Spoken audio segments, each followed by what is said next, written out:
वो चुनावी रणनीति बना रहे हैं। लोकसभा में बहस हो रही है। पूरे केंद्र सरकार को इस्तीफा दे देना चाहिए, क्योंकि ये कुर्सी उनके बाप की नहीं है। कानून जो है, हमारा जो न्याय है, वो नेताओं के पैर की जूती बन गया है। कानून के जो रखवाले हैं वो सांसद में, पार्लियामेंट या नेता मंत्री के यहाँ पे घुंघरू पहन के डांस कर रहे हैं। मोदी जी के क्या मुंह में, जबान में लकवा मार गया है? क्या अमित शाह के जबान में लकवा मार गया है? नमस्कार दोस्तों, संसद का मानसून सत्र जारी है। इस मानसून के सत्र में काफी ज्यादा बवाल देखने को मिल रहा है। विपक्ष अपनी मांग रखे हुए बैठा है कि प्रधानमंत्री नरेंद्र मोदी मणिपुर पर बोले। कल राहुल गांधी ने भी संसद के अंदर इस मामले पर बोला। वहीं हमने देखा संसद के अंदर राहुल गांधी ने जब अपना भाषण समाप्त किया तो उसके बाद उन्होंने एक फ्लाइंग किस वाली प्रतिक्रिया दी। अब इस प्रतिक्रिया को उनकी अभद्र माना जा रहा है। कई सत्ता पक्ष के सांसद जो है, कई महिला सांसद, वो कह रहे हैं कि राहुल गांधी ने अभद्रता दिखाई है। स्मृति ईरानी जैसे सांसद ये कह रहे हैं कि उन्हें माफी मांगनी चाहिए। पहली बात तो मैं कहूँगी थैंक यू कि आप जैसे लोग इसको कवर कर रहे हैं, क्योंकि यूट्यूबर्स या जो सोशल मीडिया में काम कर रहे हैं उनको भी सरकार की तरफ से बहुत दहशत है। एक तो हमारे मोदी जी हैं, मोदी जी कभी प्रेस कॉन्फ्रेंस करते नहीं हैं। वो चुनावी रणनीति बना रहे हैं। लोकसभा में बहस हो रही है और अरुणाचल भाड़ में जाए, महिला पहलवान भाड़ में जाए। महिला पहलवान का मतलब था कि देश का अस्तित्व। इसी 15 अगस्त को पिछले साल हमारे मोदी जी ने कहा था कि नारियां सम्मान का प्रतीक हो, नारियां को सम्मान करिए। और वही मोदी जी के क्या मुंह में, जबान में लकवा मार गया है? क्या अमित शाह के जबान में लकवा मार गया है कि एक तो बृजभूषण शरण सिंह को बचा रहे हो जो कि माफिया है, गंदा इंसान है। उसका अगर एक सर्वे करा लिया जाए बिना इसके कि कोई मतलब जान पहचान का ना हो, कोई एक टीम बना दी जाए, तो वो बहुत ही करप्ट इंसान है। उसने पूरा सिस्टम हैक कर रखा है, पूर्वांचल के पॉलिटिकल सिस्टम को हैक कर रखा है। तो अगर वो प्रभावित होता है तो बीजेपी के बहुत बड़े बड़े लोगों का नंगापन प्रभावित हो जाएगा। नंगे हो जाएंगे, हरम में नंगे, सारे हरम में नंगे हैं, ये नंगे हो जाएंगे। इसलिए 144 लगाने का एक रीजन यही रहा है कि आवाज न उठे, दबा दी जाए। अभिव्यक्ति की स्वतंत्रता को बीजेपी सरकार में पूरी तरह से खत्म कर दिया गया है। जी। लेकिन आपको क्यों लगता है धारा 144 लगाई गई, सुरक्षा का हवाला दिया गया, कहा कि सुरक्षा के मद्देनजर किया गया, उसके बाद 16 तारीख को आए तो चाहे तो बोल सकते हैं। एक मिनट, सुरक्षा के मद्देनजर अगर ये हवाला दिया गया, सुरक्षा का हवाला से 144 लगा दिया गया। कैथल में भी यही हुआ, 144 आपने लगा दिया आपके खिलाफ, सिस्टम के खिलाफ।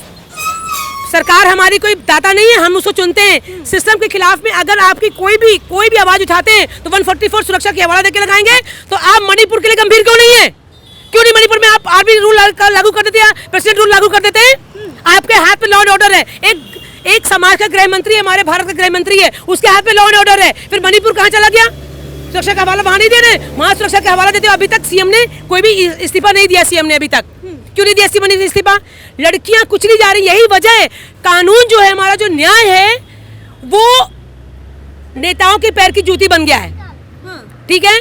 और जिस अस्मिता की बात गाहे बगाहे ये पार्टियां करती रहती हैं, हमें अस्मिता की रक्षा इन्हीं नेताओं से करनी है। आम लोग तो अच्छे हैं, नेता हम लोगों को भेड़ियों की तरह चिचोड़ रहे हैं। ठीक है। तो 144 लगाना निहायत लोकतंत्र की प्रक्रिया को ध्वस्त करना है। हमें बार बार कहती आई हूँ, our constitution has been suspended by this government who is ruling on us. हमारी संविधान सस्पेंड हो गया है। राजनीतिक पार्टियों ने संविधान सस्पेंड कर दिया है। जब ये वोट मांगने जाती हैं और असुरक्षा होती है, कोई बच्चे मर जाते हैं इनके रैली में, या इनके कोई भी रैली होती है, कोई भी तमाशा होता है इनका, तब उसमें कोई भी सुरक्षा की बात नहीं होती है। 144 क्यों लगाया कि हम अगर प्रेस को कोई बात बोलते हैं असुरक्षित हो जाएंगे? क्यों सुरक्षित हो जाएंगे? यही पार्लियामेंट में अगर आज ये भारतीय जनता चाहे तो लाभ काली पट्टी बांध के आह्वान करना चाहिए कि हम तुम्हारे सिस्टम के खिलाफ हैं। क्यों नहीं प्रेस कॉन्फ्रेंस करने दिया गया? क्यों बृजभूषण शरण सिंह को इतनी बॉडी लैंग्वेज उसकी गलत है कि एक महिला को भी पीटा भी था, उसने उसे फोन छीन लिए थे जो उसके एयरपोर्ट पर उतरा था वो। ठीक है। तो बृजभूषण शरण सिंह का एक बॉडी लैंग्वेज क्या कहती है? वो जो क्राइम करके अपने सदन में बात करता है सुरक्षा के लिए, उन नेताओं से पहले इस देश समाज लड़कियों को बचाना चाहिए। और बृजभूषण शरण सिंह हुए या बीजेपी के जो सांसद हैं, शाहनवाज हुसैन ने आप जैसे लोगों पर मानहानि का मुकदमा डाल रखा, सब रेपिस्ट है ये। शाहनवाज हुसैन ने तो यहाँ तक कहा है अपने नॉमिनेशन पेपर में कि मैं 376 का आरोपी हूँ, फिर भी मैं नॉमिनेशन भर रहा हूँ, मतलब मैं बलात्कारी हूँ, फिर भी मैं आपकी सेवा के लिए आ रहा हूँ। तो ये सारी कुछ बहुत ही गलत घटिया बात है। 144 नहीं लगाना चाहिए और अभिव्यक्ति की स्वतंत्रता दोबारा नहीं चाहिए, क्योंकि लोकतंत्र का एक चौथा स्तंभ है अभिव्यक्ति की स्वतंत्रता, ये एक चौथा स्तंभ है।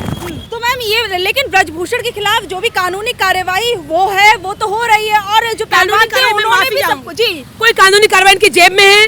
आज अगर जो विपक्ष का अगर इतना कोई होता तो ये लोग तमाशा मचाते हैं, ठीक है। आज जरा सी बात में मोदी का टाइटल के नाम पर राहुल गांधी को सस्पेंड कर दिया गया था, ठीक है। तो ये कानून जो है और जो न्याय है सस्पेंड हो चुका है, और जो कानून के जो रखवाले हैं वो सांसद में, पार्लियामेंट या नेता मंत्री के यहाँ पे घुंघरू पहन के डांस कर रहे हैं, घुंघरू पहन के डांस कर रहे हैं पार्लियामेंट के चौखट पे। न्याय जो हमारा है, न्याय नेताओं के अधीन हो गया है। मोदी सरकार में न्याय नहीं, कानून सरकार के अधीन हो गया है। और जब कानून चुनी हुई लोकतंत्र के सरकारों के अधीन हो जाता है तो लोकतंत्र आईसीयू में आखिरी सांसें गिन रहा है मैडम।